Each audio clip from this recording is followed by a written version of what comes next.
जनता bank असेल, त्या सगळ्या अनेक संस्था या सहकार्याचं जाळं त्या काळामध्ये देश फक्त रत्नाबांना असतील किंवा खासदार दत्ताजीराव कदम साहेब असतील, त्या सगळ्यांची ईर्ष्या त्यावेळा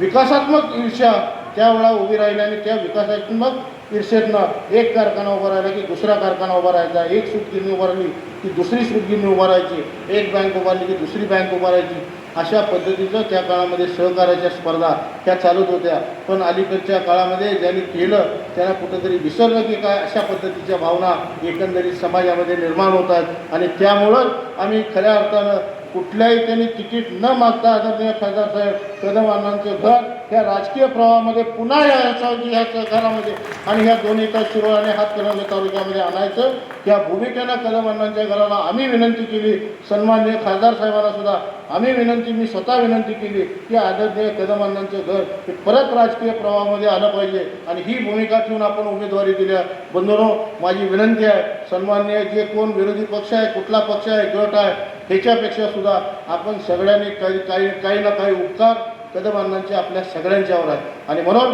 कदम अण्णांच्या घरातला जेवढा माणूस राहतोय त्यावेळा गट तट जात पात सगळं विसरून आदरणीय कदम अण्णांच्या पाठीमागं हा सगळा तालुका उभा राहणं हे सुद्धा तेवढंच महत्त्वाचं आहे आणि त्यासाठी माझं विरोधकांना सुद्धा आव्हान आहे, आदरणीय कदम अण्णांच्यासाठी म्हणून आपण कदम अण्णांना नुसता हार घातला म्हणजे आदरांजली वाहिली असं नाही. कदम अण्णांच्या जी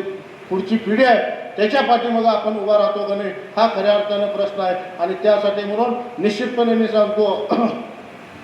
जर आपण बिनविरोध केलं तर आम्ही म्हणणार नाही की राजश्री शाहू आघाडीचा बिनविरोध झाला, कदम अण्णांचं घर हे बिनविरोध झालं एवढी म्हणायची दानत सुद्धा आमच्यामध्ये आहे. निश्चितपणे माझ्या विरोधकांना सुद्धा परत एकदा विनंती आहे की कदम अण्णांच्या घरातली सीट ही आपण बिनविरोध करावी एवढी विनंती करतो. येणाऱ्या काळामध्ये आपण आता